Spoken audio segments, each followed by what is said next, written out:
Assalamualaikum warahmatullahi wabarakatuh.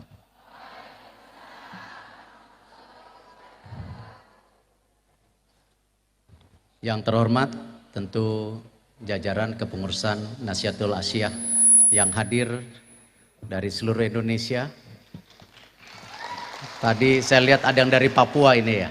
Ya. Ada yang Wong Kito juga tadi. Mana Wong Kitonya? Oh. Alhamdulillah.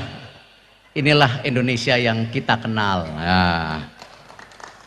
Tentu untuk Ketua Umum Ibu Diah yang hari ini terus menjaga stabilitas pemilihan, itu kan stabilitas pemilihan itu. Yang terhormat juga Buya yang hadir hari ini, terima kasih. Dan tentu Pak Bupati, sahabat saya ini. Kita melihat bahwa pertumbuhan ekonomi Indonesia ini alhamdulillah sangat baik.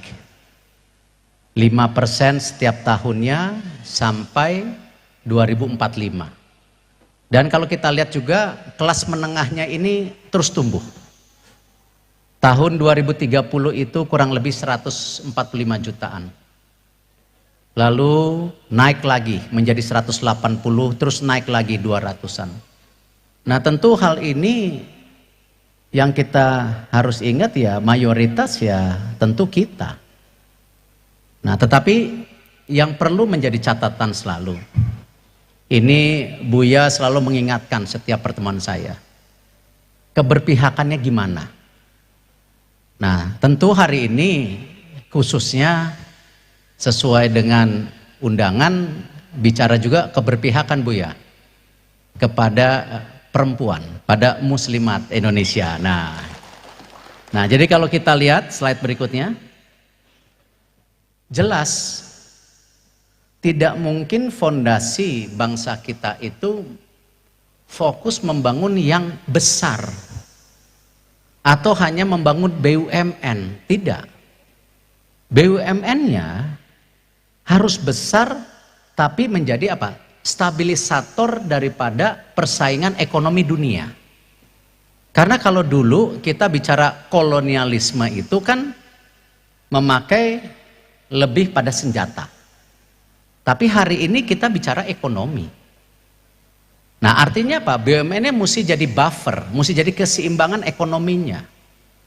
Dan mesti makin besar. Kalau hari ini kita baru punya 5 BUMN yang ada skala perusahaan global, kurang.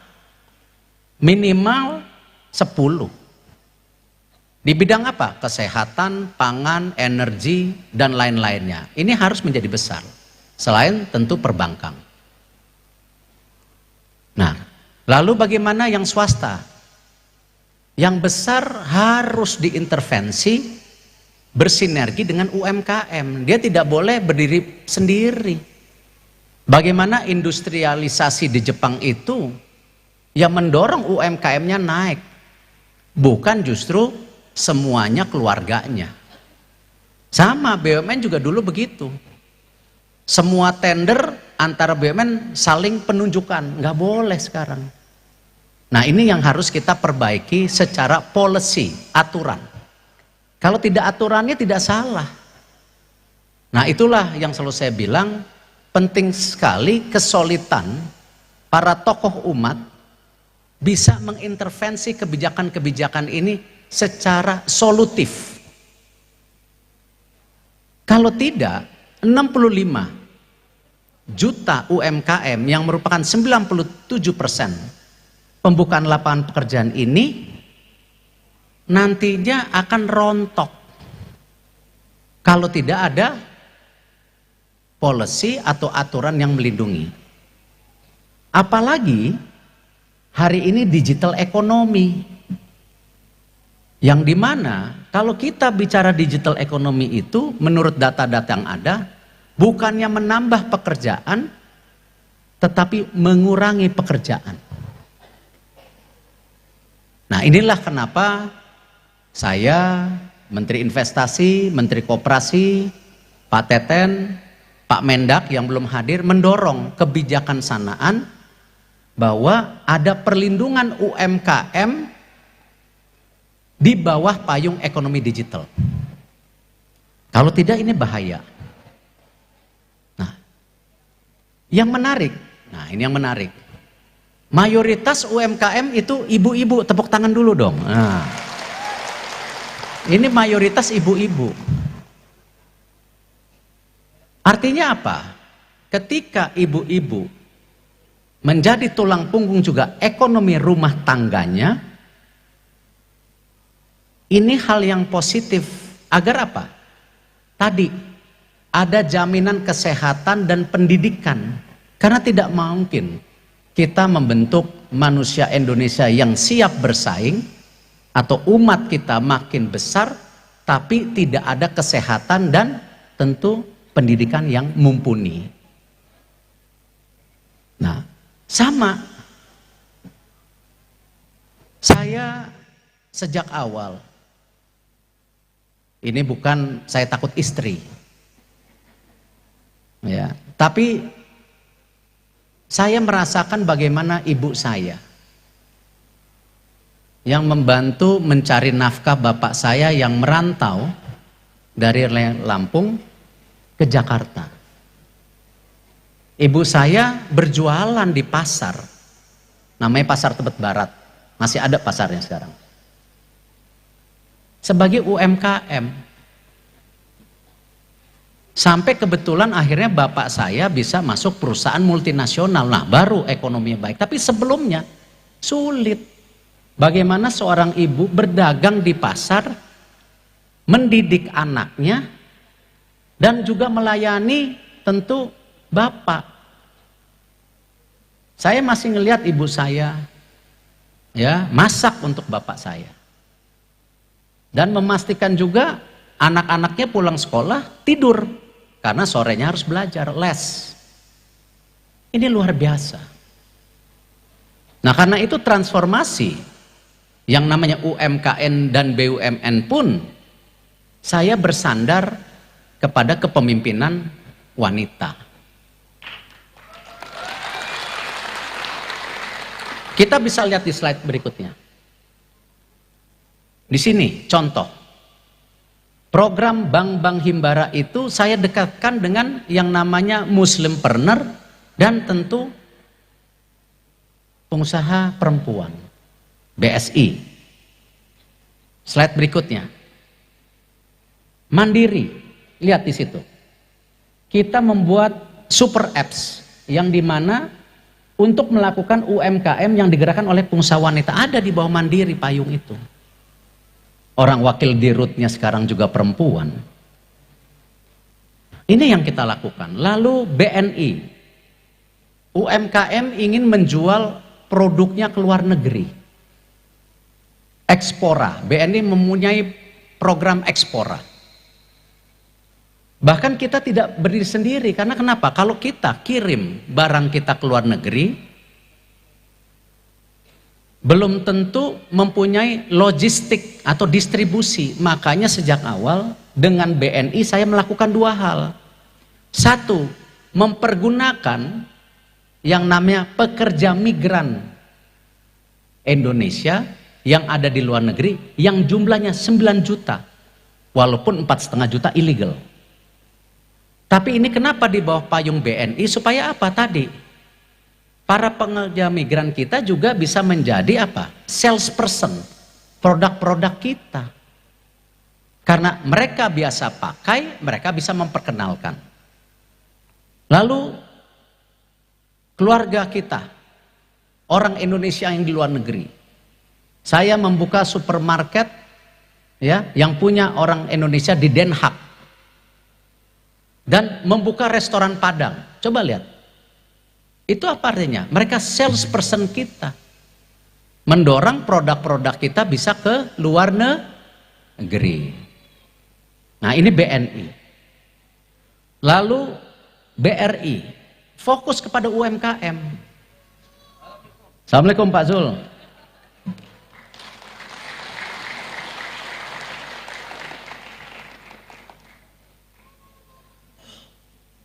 Nih tepuk tangan sama Pak Mendak nih. Mudah-mudahan Pak Mendak gak bosen sama saya. Karena dari hari Kamis sama saya, hari Kamis saya sama Pak Mendak waktu itu mewakili Pak Bahlil dan Pak Teten Menteri Koperasi untuk membagikan program pemerintah yang namanya nomor izin berusaha. Yang dulu ngurus izin itu bayar, sekarang gratis. Ini udah punya NIB belum nih? Ini sudah punya NIB belum? Belum? Wah, kalau gitu Pak Zul, ini mesti dikerjasamakan. Itu ada NIB gratis sudah. Itu udah berjalan di berbagai kota, itu masuk ke satu sistem. Ya, coba nanti catat ini. Ini udah ada NIB gratis. Kemarin saya sama Pak Zul di Lampung. Lalu kita juga meninjau pembangunan Bakauni di Lampung. Karena kita percaya yang namanya pertumbuhan ekonomi harus ada jantungnya. Nah, Bakauni itu ya antara Sumsel ke Banten sekarang hilir mudik 20 juta orang. Karena jalan tolnya tembus. Nah, kita harus bangun para wisata di situ. Makanya nanti di Bakauni itu nggak kalah sama Jawa Timur. Kalau Jawa Timur punya Jatim Park, nanti di Lampung punya Krakatau Park. Nah, ini yang kita lakukan. Lalu kemarin sama Pak Zul ke Semarang, ya, ke pasar-pasar ngecek harga cabai, telur, ayam. Nah, hari ini ketemu lagi sama Pak Zul di sini. Alhamdulillah. Nanti Pak Zul kurang bareng lah. Sekalian menghemat bensin, ngemat semua nanti ya. Nah, lalu sekarang kita bicara yang namanya tadi, bahwa perbankan Himbara maupun BSI, Mandiri, BNI, BRI, kita punya program perempuan. Mandiri tadi saya sudah jelaskan, BSI, BNI yang luar biasa. Bagaimana pekerja migran diaspora di luar negeri kita bina untuk menjadi apa? Salesperson untuk produk Indonesia. Lalu kita BRI. BRI ini sudah digabungkan menjadi bank rakyat benar-benar. Dulu waktu saya masuk, BRI ini 85% ngurusin koperasi. Makanya saya bercanda sama BRI, namanya diganti aja. Masa Bank Rakyat Indonesia ngurusin koperasi besar.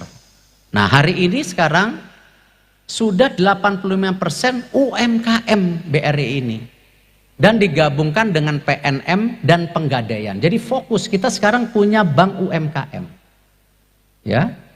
Jadi ketika bicara kredit usaha rakyat, itu mayoritas di BRI. Nah, ini yang kita dorong, ya. Lalu slide berikutnya. Ini ada yang PNM Mekar nggak di sini? Nggak ada yang ikut PNM Mekar. Waduh. Buya, jadi bukan salah saya, Buya. Nah, Muhammadiyahnya kurang deket sama saya, Buya, ya enggak? Kalau kemana-mana saya tanya PNM Mekar, semua angkat. Coba Pak Zul tanya. Ini PNM Mekar program ibu-ibu di desa-desa, pinjaman 1 sampai 4 juta. Pak Bupati di sini ada kan, Pak Bupati? Tuh ada. Udah tanda tangan. Nah, alhamdulillah itu. Karena ini sekarang bayangkan 38 triliun perputaran di ibu-ibu di desa-desa dengan total nasabah 12,6 juta dan insya Allah akhir tahun ini jadi 13,7 juta. Ini yang kita dorong. Tidak mungkin pemerintah bicara hanya BUMN, swasta besar, pasti orang fondasi ekonominya tadi kan 65,4 juta UMKM, pembukaan lapangan pekerjaan 97% UMKM. Dan dari UMKM itu mayoritas ibu-ibu lagi. Tepuk tangan. Accessibility, pendanaan ini harus dimanfaatkan. Sayang, Pak Zul kemarin bilang, itu sekarang punya pendanaan di bawah 10 juta, 3% bunganya. Ini lagi kita dorong. Jadi informasi ini memang harus proaktif sekarang. Aisyah sudah tanda tangan sama Padi UMKM belum? Yang pengadaan BUMN di bawah 200 juta. Nah, itu sebenarnya sama NU sama Muhammadiyah udah tanda tangan kita. Nah, ini kita dorong makanya. Ya. Lalu dalam perubahan yang kita lakukan di BUMN, saya percaya kepemimpinan wanita. Lihat, sejak awal saya jadi menteri waktu itu 22 Desember 2019. Saya ini diangkat menteri 23 Oktober. 2 bulan setelah saya diangkat menteri, saya meluncurkan program anti kekerasan seksual di kantor BUMN. Dihadiri waktu itu oleh Ibu Ida Fauzia dan Ibu Sri Mulyani. Ya, karena kalau saya yang hadir aneh. Ya, saya mengundang ibu-ibu menteri.